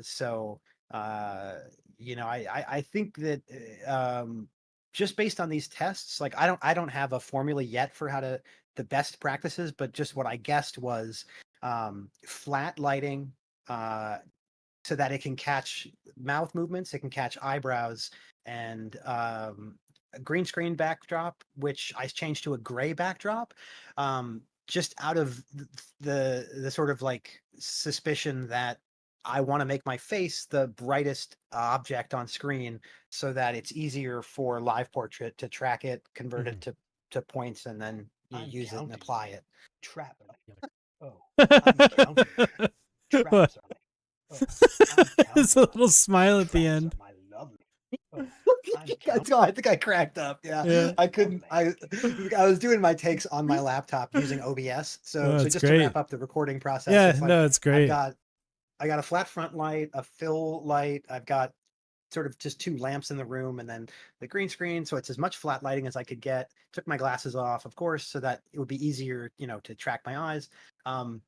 And recorded into OBS using just like the Oh, I'm virtual counting. camera from Elgato, and then like I've got a podcast mic set up next to me here. So yeah, simple is often better for this kind of stuff because what we're doing is we're building in layers, so we have like the final output in mind, and then we have the elements we're chopping up. We're going to rebuild them into a single shot, and we need to drive them with The the threads acting. are unraveling, or are they weaving? Yeah. Okay, yes. So yeah, I feel like I'm going to need to do some work on the script to actually make it more Or are they coherent because weaving? again, I'm realizing all the sort of mistakes and gaps in it, and I need more images. Oh, I'm 234, 3250. So is this Sherlock? the threads are unraveling. Yeah, Or are yeah. they Sherlock gets weaving? poisoned.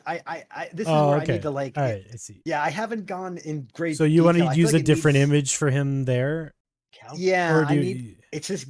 This is where it's like I wish I had control net because I want to be able to keep that same Sherlock. All right, let's switch over to your face. screen then, so you can try and figure out what you want him to look like.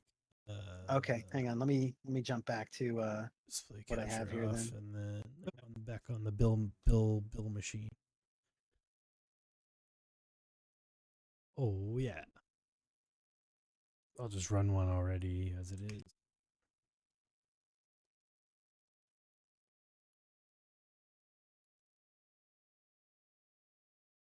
Sherlock Holmes tripping balls. Sherlock dosed. Sherlock Holmes at Coachella on MDMA, listening to Chainsmokers. So close. Just one extra finger. I can get rid of that finger. Let me just download that real quick. I can get rid of that finger. I can get rid of that finger real quick.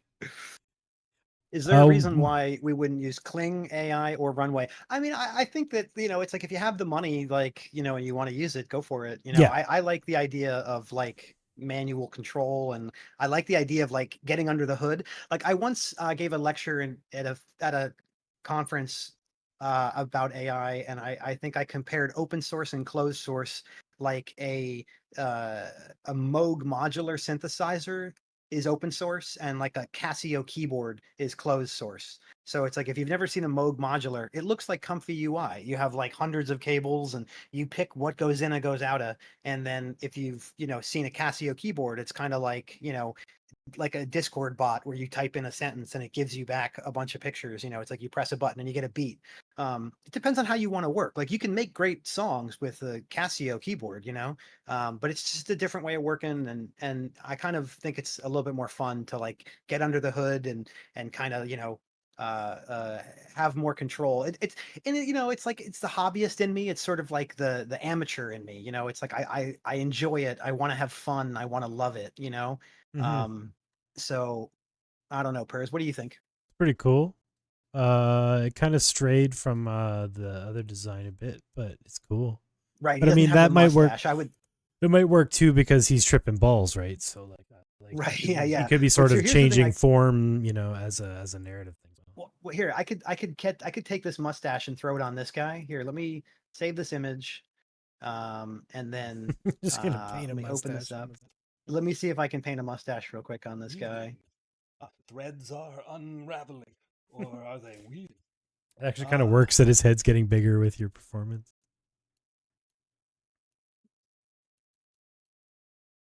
You're just gonna take it. Give me that mustache. Yeah. What the hell, So let me just make a quick mask with it. This is why you keep your Adobe license up to date, just for times like this. Well, it's one of those things where it's like this is one of the luxuries of like academia for sure. Is like yeah, you have Adobe to teach license. this stuff. Yeah, it's like you have to teach it. So like if you have to teach it, you got to use it. And so I've been a lifelong Adobe user though. I've never stopped. And this is super quick and dirty, but it's the same mustache, eh? Let me clean up this mask around his face a little bit. It's perfect. Yeah, it's perfect. Perfect. Perfection. Perfection. Perfection. Where cue the Fossbender Yeah, gif. exactly. Perfection. Perfection. Just painting that darken it up a bit. He went a little gray on the left there because of the light. Looks like my mustache. Yeah, mine too. Hey, it's what happens when you get old, you gotta get a little bit of just a bit, yeah. There's no pepper left, I'm just salt. and my eyes are so tired. I'm like, where is my clipping mask? Give me a clipping mask. There it is. Okay, great. Chat says now do it in GIMP. No, you guys are totally right too. Like I yeah, honestly feel we're that. sitting here using open source tools and we're like, no, Adobe's great. You should definitely subscribe. It's amazing. Well, no, there's that's the thing is like, I'm a proponent for use the best tool, man. I'm a proponent for use the best tool. Sometimes that tool is paid, sometimes that tool is not paid. It is life, man. You got to buy your tools sometimes. That's just life. Yeah. I mean, eventually, I honestly believe this. Eventually, I think all of these AI tools are just going to be in Adobe. Like Adobe's older than we are. Like it's been around since like the early 80s. Like it's it's maybe as old as we are, but it's one of those things where like no, I remember it from when I was just like a little teenager. Yeah, like, it's been around. So I fully believe that like Adobe is just like Microsoft. It's just like Windows and Mac and like Apple. It's like it's part of the fabric of society, and I don't think it's a bad thing. Photoshop skills transfer to a million different things, especially AI. So he doesn't look exactly like this Sherlock. This guy's definitely it's close enough. It's good. It's funny because he's like all like he's definitely different. Yeah, but he goes like all tripped out. Yeah, it's great.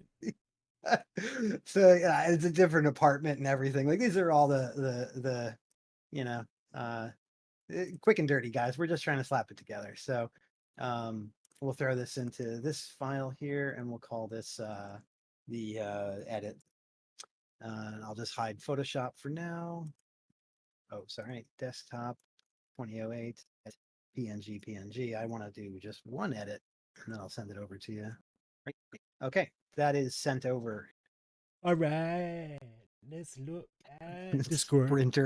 Sprinter options. Now do it in GIMP. I agree.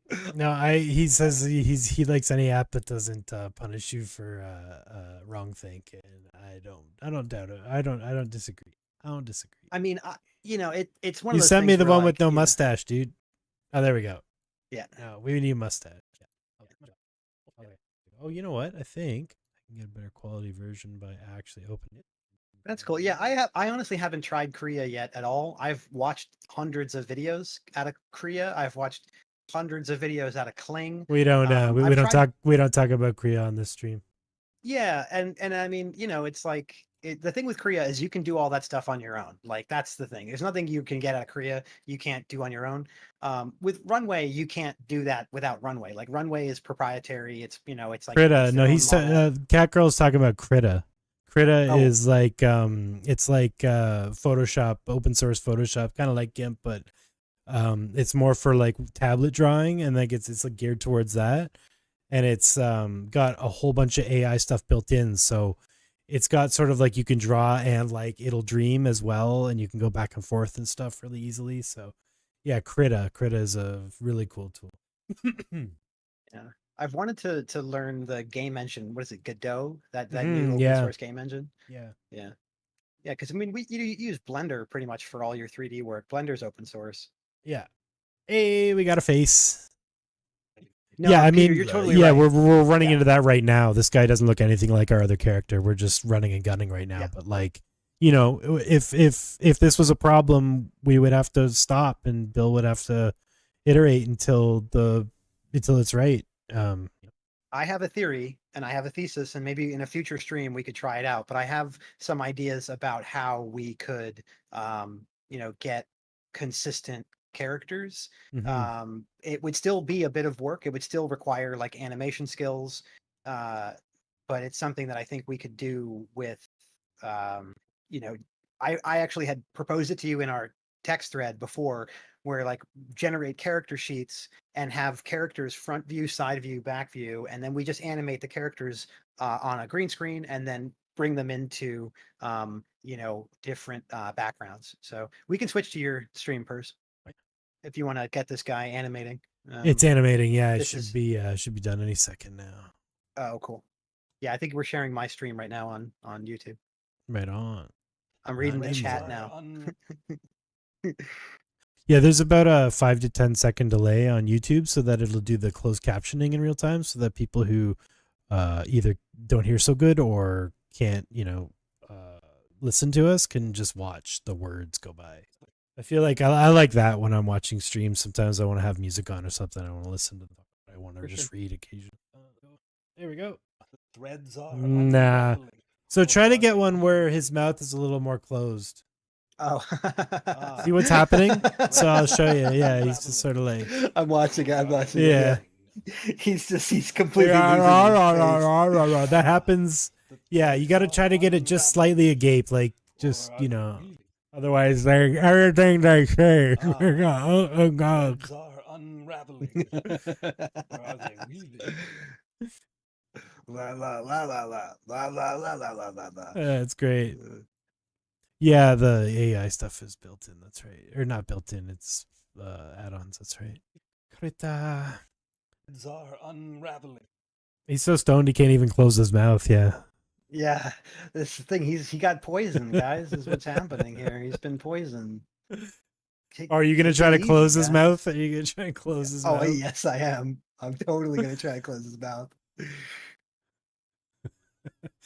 A lesser person would render it again.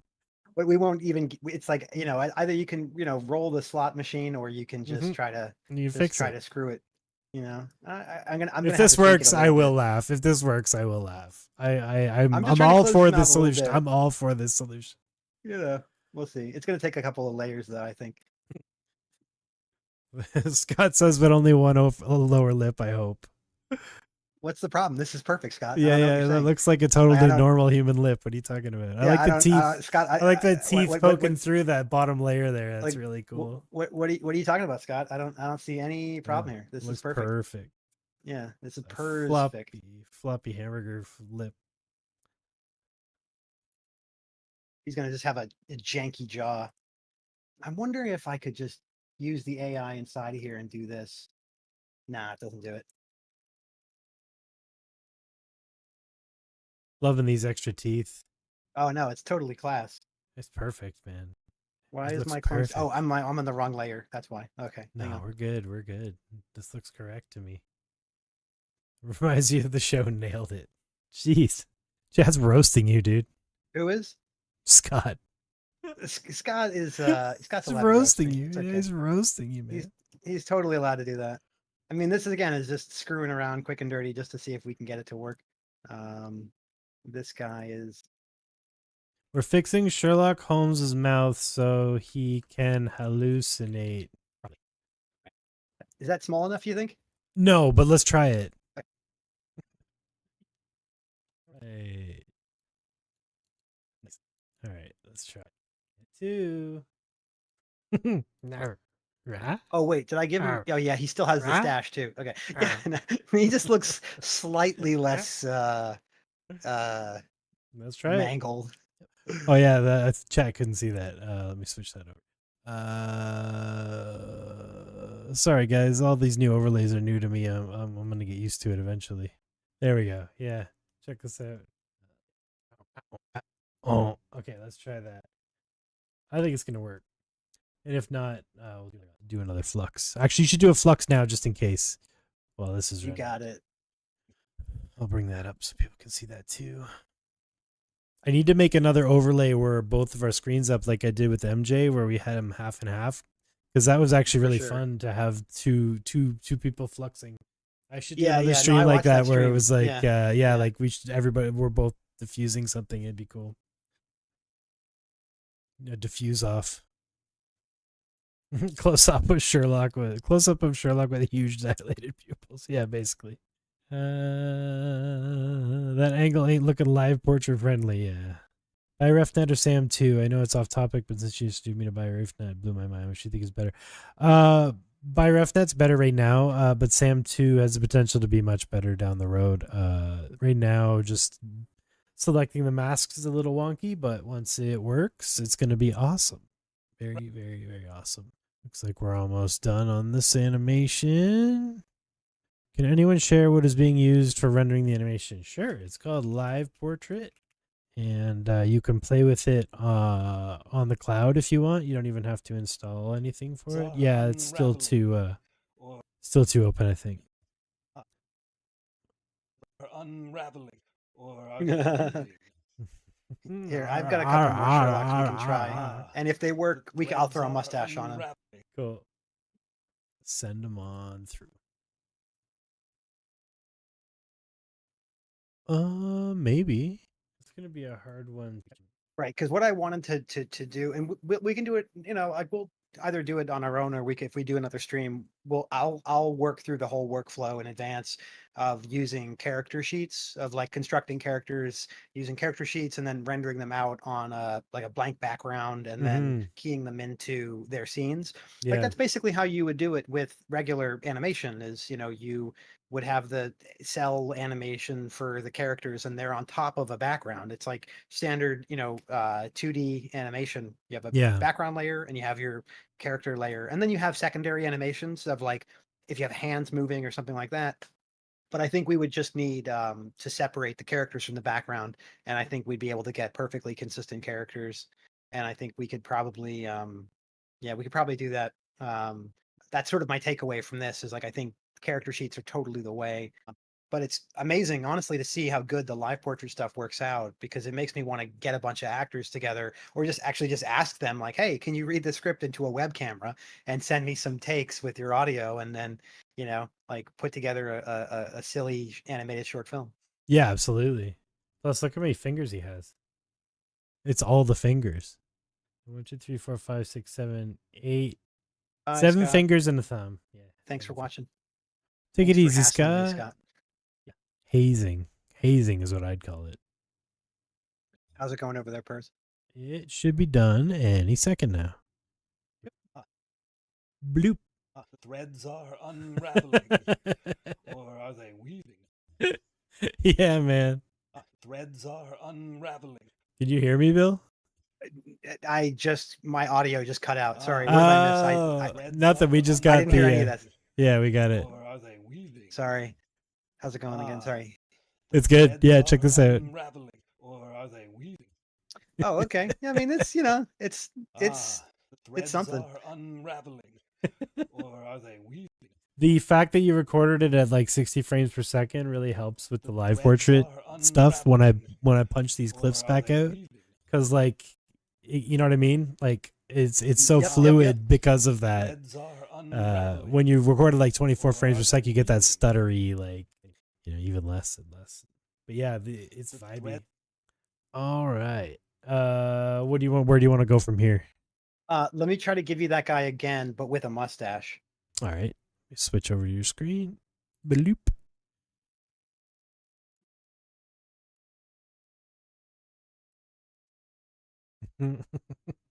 Just keep reusing this mustache over. I mean, it's just to at least keep it the same approximation of a character. It's like, let's see, how's this? Right, that's there. Have I found live portrait to work better for animated faces, photorealistic characters, or no difference? It's almost kind of like a slot machine in that sense, but obviously I think it works best with human faces. But I get some of the most convincing results I've ever seen from stuff that we're doing right now with like sort of human looking puppets. That Thunderbirds one that I did is by far the best example of live portrait I've ever made. And I think it's the uncanniness of it's not exactly a human face, but it's pushing something that looks like a human face around. So yeah, I really think that midpoint of like, Team America, World Police, Thunderbirds, puppet, claymation, all that stuff, I think is going to just kill with this, because you're looking for that sort of animated look anyway. So yeah. Do I think it's gonna make like believable people? Not for a while. They still look like AI abominations, like humans. They still looks AI. But Yeah, I mean, that it's only a matter Thunderbirds of time on that example- one too. That Thunderbirds example is what totally like got my head spinning, because it was that realization of like it's human, but it's clearly not human, and so Mhm. it makes sense that it would talk because it's a figurative human, but it's not a literal human, You're and not looking at so all it's the like little like things we see when humans talk. exactly, it's delightful, and that's the thing, is like I think finding that sort of level of like delightful silly is the key.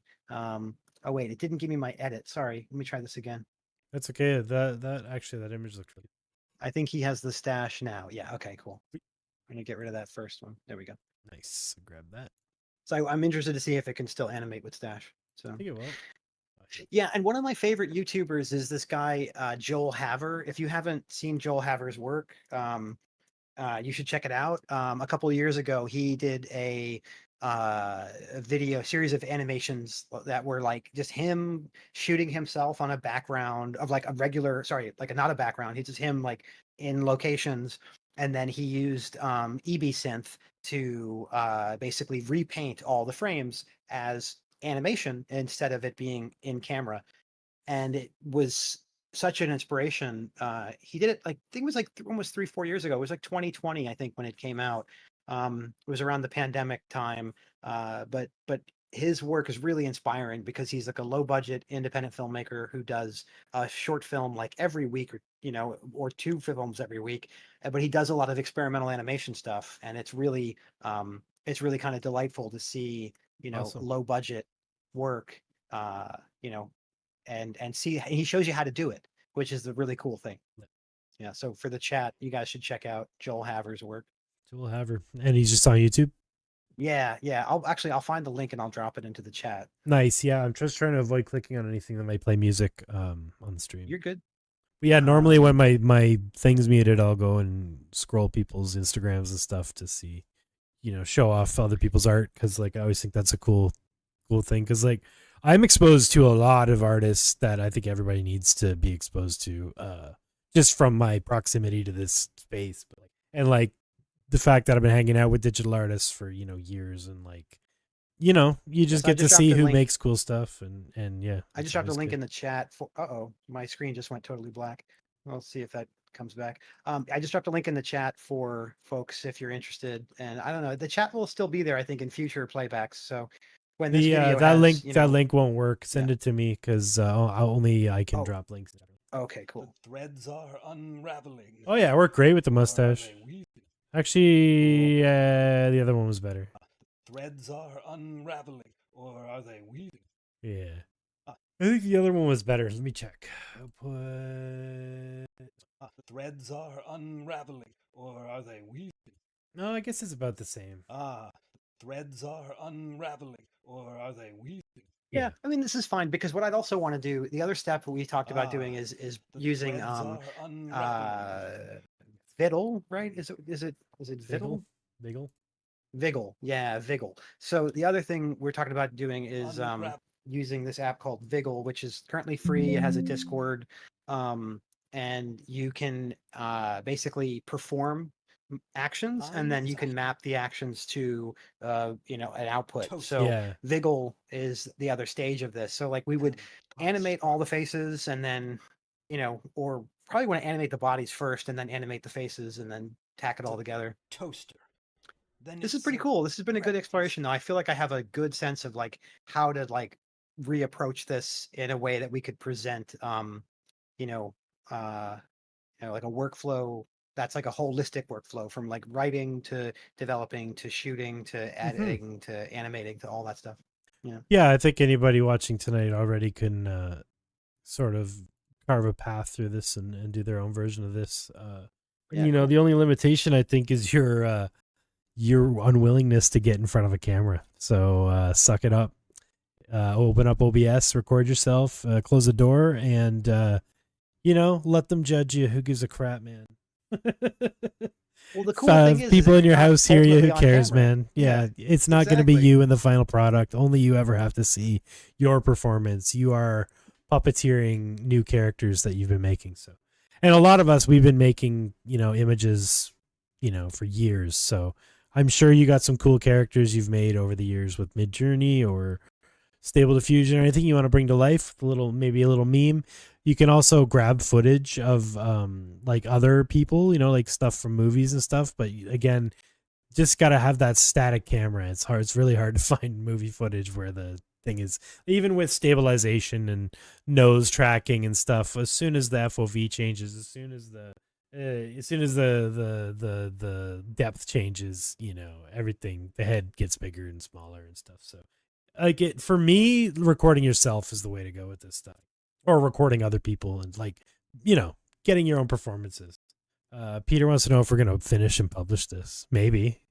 I think what I want to do is take all the learnings from this like process and then improve the workflow, and then probably go back to it again, like, and maybe a different idea of something. But I think the approach I want to refine is, like we talked about, consistent characters, and I had just forgotten to do that step. Like, I had messaged Purz a week ago and I was like, I want to use Glyph is another to have like a free trial. Glyph app is a website where you can make character sheets. And Minta did a whole, like, there's a whole they call them glyphs, and like you can use her glyph to generate character sheets. But I think that I would want to do that. I'd want to do the character sheets so we have 5 angles or 4 angles of a character, and then animate every line. But I think Purz, the thing I want to work out is, like, do we want to animate the body motion with Viggle first and then do the face later? Or do we want to do the face first and then the body second? And maybe some shots are one way and some shots are the other way. Because what I'd like to get to is full action. Yeah, go ahead. Yeah, no, I think you would have to go Viggle and then do video live portrait replacement of the Viggle footage. I think that's probably the path to success there. And then the problem is you may have to do a separate body performance and a separate face performance to get it to, I don't think that's a problem. Yeah. I don't think that's a problem at all. I think that actually is totally part of the animation process.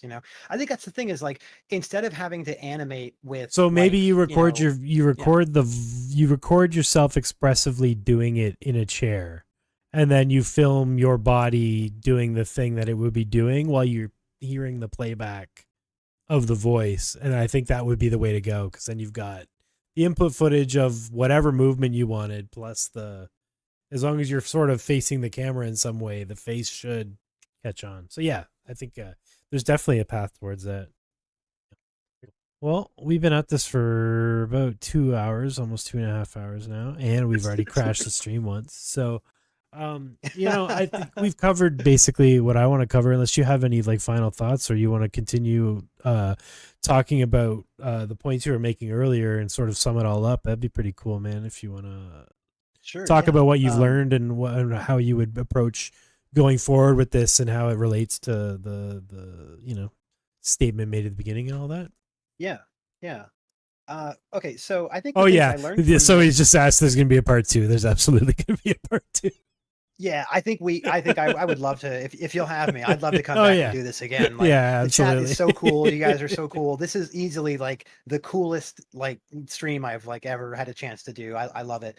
Yeah, super fun. I think the things I've learned from this simply put, reinforce everything I said at the beginning about how, this is a process. It's a labor intensive process that is made much easier with these tools. Doing an animated film without if you can switch to my stream, I think I can sure. show so what I would do here differently is basically add a couple more steps. So the steps that we have in front of us now missed a couple steps, and I think this is the process of, like, this is the creative process. I would rather than sticking with our process to the end that we have now, I would stop and acknowledge, okay, well, what works, what doesn't work. Yeah, and I would adjust our Exactly. And I would adjust our workflow, and I would back up to the beginning, look at the script again, and then generate a couple new, style sheets of characters, which I just generated a few on Flux. Flux can do just character sheets right off the bat. So I don't know It's if you can actually a see my really good stream. way to make sure that your stream's up. And it's a really good way to make sure you're staying within the bounds of the original idea, because as soon as as we saw today, as soon as you start trying to create a scene, you start giving less of a shit about the character consistency, but it actually matters, right? Yeah, the character consistency is clutch. And like basically we would do the character sheets. I would add the step in, and then I would look at the character sheets against the shot list, and then really construct a bit more of a detailed, like, script where it's a full, like shooting script. And it's like, okay, here's the scene, here's the background. Like, we know the backgrounds for every scene, which is Mhm. great, because if you render backgrounds separate from your characters, it's so much more effective in terms of getting like just, awesome backgrounds, and having like much more control. And so, we could, essentially, you know, be able to work out what is the background for every scene, what is the characters for each one of those scenes, what are the angles, and that's why you need a character sheet, because you want to have flat and you want to have slightly off angle. And I think we could probably get away with like one or two character sheets for pretty much the whole thing, because the two steps that I want to add in to go forward is character sheet and Viggle. Because what Viggle can do is Viggle can take a single frame reference, and it can use that and apply it to a character, and have that character animated. So here's an example of that. Hang on. Sorry. Oh, music. It's okay. Let me kill the music It's on okay. this. I have your stream audio Oh, my muted. It's stream's okay. muted. Okay, Yeah, cool. you're good to go. So I made a single frame of Shakespeare, and I put Shakespeare on a dance move. And so you could see him, doing this. And then if, you could basically have this character moving, and we would be able to then animate the character with basic movement, and then be able to then add the talking to it. So Viggle is the step I would add in, and I would probably, next time we do this, I would try to just get through like a scene where we have like Sherlock gesticulating and talking, and then Watson gesticulating and talking, Yeah. and then trying to do like like shots of them from different angles to create like, intercutting. So if that makes sense. Yeah, definitely. And because the more dynamic you can make it while maintaining consistency, the more immersive it'll become, I think.